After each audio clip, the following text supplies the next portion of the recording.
नमस्कार, स्वागत है आपका। मैं हूं कुमार अभिषेक। बीजेपी ने उत्तर प्रदेश के 80 में से 51 सीटों पर अपने उम्मीदवारों की सूची जारी कर दी। माना जा रहा है कि बीजेपी 75 सीटों पर चुनाव लड़ेगी और 5 सीटें वो अपने सहयोगियों को देने जा रही। और उन 5 सीटों में 2 सीट अपना दल एस यानी कि अनुप्रिया पटेल को, 2 सीट आरएलडी को यानी कि जयंत चौधरी को और 1 सीट ओम प्रकाश राजभर को। जबकि निषाद पार्टी की जो 1 सीट है वो निषाद पार्टी की तरफ से संजय निषाद के बेटे बीजेपी के सिंबल पर ही चुनाव लड़ेंगे, संत कबीर नगर से।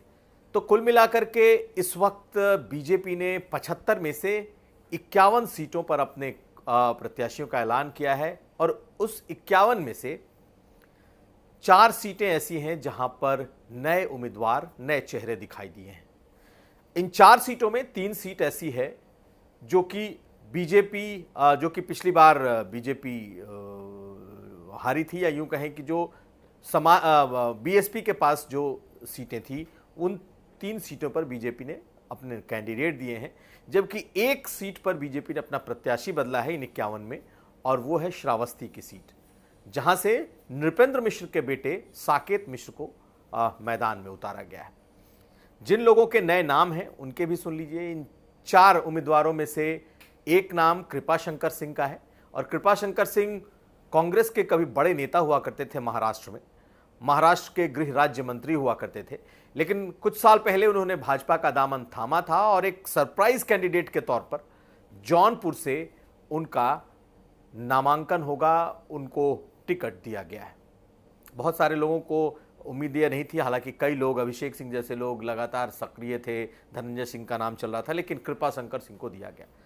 दूसरी सीट, अब जौनपुर को पिछले चुनाव में बसपा ने जीता था।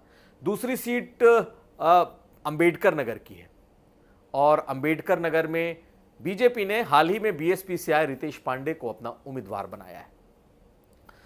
तो कुल मिलाकर के इस वक्त जो स्थिति है वो ये दिखाई दे रही है कि बीजेपी ने बहुत सेफ खेलने की कोशिश की है। यानी कि 51 सीटों में से 47 उम्मीदवारों को बीजेपी ने रिपीट कर दिया है। माना यह जा रहा था कि बड़ी तादाद में लोगों के टिकट कटेंगे, लेकिन बीजेपी ने रिपीट कर दिया है 47 उम्मीदवारों को। प्रधानमंत्री मोदी इस चुनाव में कम से कम कोई खलल नहीं चाहते कि ऐसे लोग जिनके जो कहीं से खलल डालने की स्थिति में हो, उन्होंने ऐसा नहीं किया है। और जिनके खिलाफ कोई मामले नहीं आए, जिन्होंने कोई भड़काऊ भाषण नहीं दिया, जिन्होंने कोई बहुत विरोध नहीं किया और जनता में जिनका बहुत विरोध नहीं है, ऐसे 47 लोगों को उन्होंने दोबारा रिपीट कर दिया। और इसमें नाम देखा जाए तो हेमा मालिनी, जो कि 75 साल की हो चुकी हैं, यानी कि उम्र का भी इस बार जो एक बैरियर था उसको कहीं ना कहीं बीजेपी ने उसको चलने दिया है। बड़े नामों के तौर पर देखा जाए तो राजनाथ सिंह लखनऊ से, स्मृति ईरानी अमेठी से दोबारा चुनाव लड़ने जा रही हैं। प्रधानमंत्री मोदी एक बार फिर वाराणसी से चुनाव लड़ेंगे। ये तमाम जो बातें हैं ये साफ साफ दिखाई दे रही हैं, अनाउंस हो गया।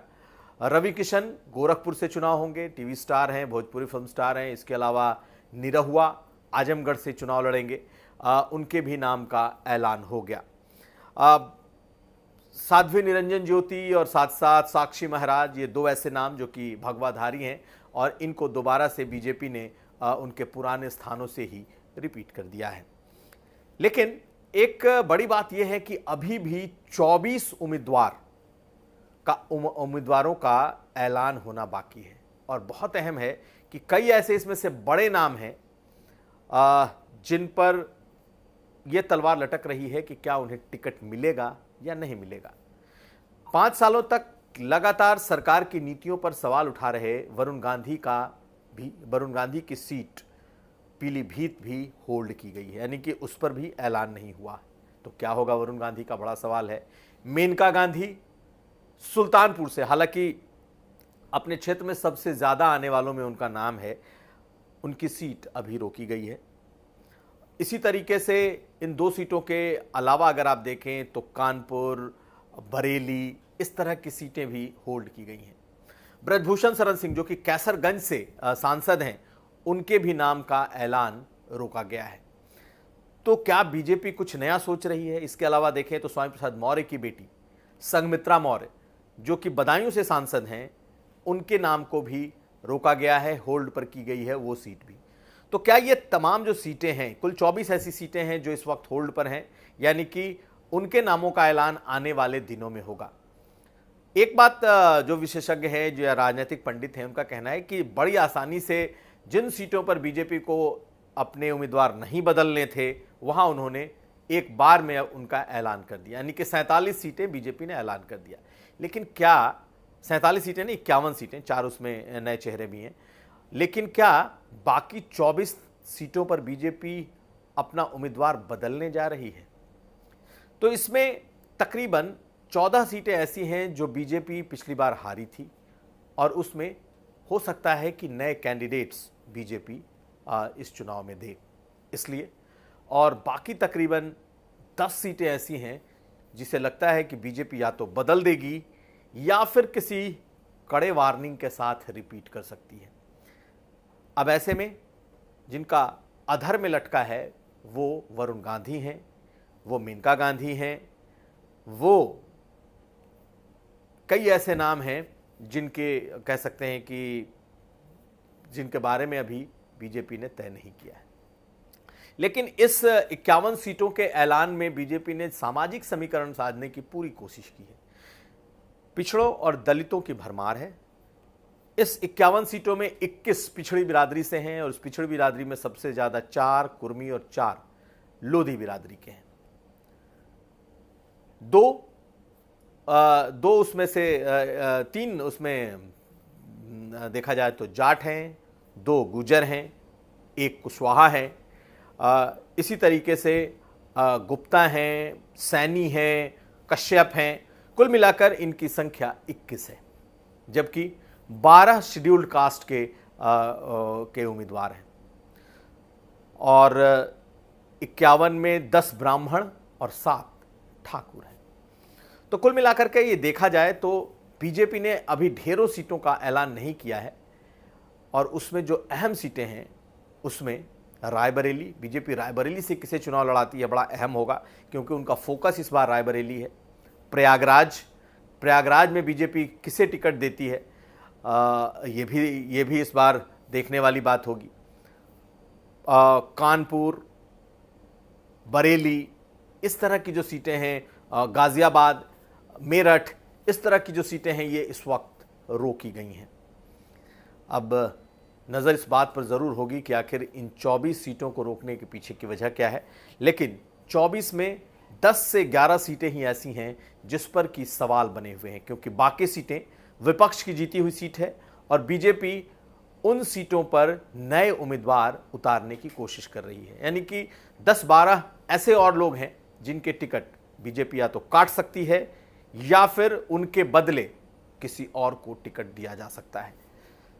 तो पहली रणनीति बीजेपी के साफ है कि हर हाल में जिताऊ कैंडिडेट चाहिए, किसी तरह का कोई नॉनसेंस या खलल इस चुनाव में नहीं चाहिए क्योंकि प्रधानमंत्री मोदी के चेहरे पे चुनाव है और हर किसी को मालूम है कि ये चुनाव उनसे कहीं ज्यादा, यानी कि एक कैंडिडेट के अपनी मेहनत से कहीं ज्यादा प्रधानमंत्री मोदी के काम और उनके चेहरे पर होगा।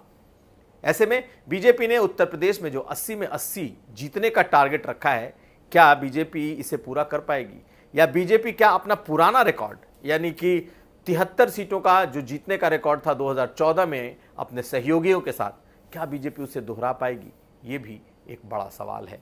लेकिन विपक्ष एक बात से खुश है कि बीजेपी जो अमूमन बिल्कुल आखिरी वक्त में अपने कैंडिडेट्स का ऐलान करती थी, बीजेपी जो विपक्ष के चेहरों को देखकर, उनके कैंडिडेट्स देखकर अपने चेहरे उतारती थी और आखिरी वक्त में काफी बदलाव भी होता था उनके नामों में, इस बार बीजेपी ने सबसे पहले अपना ऐलान कर दिया है। इसलिए विपक्ष को लगता है कि अब मैन टू मैन यानी कि हर सीट पर वो बीजेपी को चुनौती देने के लिए उनके कैंडिडेट के मुकाबले कौन बेहतर कैंडिडेट होगा, इसे देखकर अब वो उतार सकते हैं।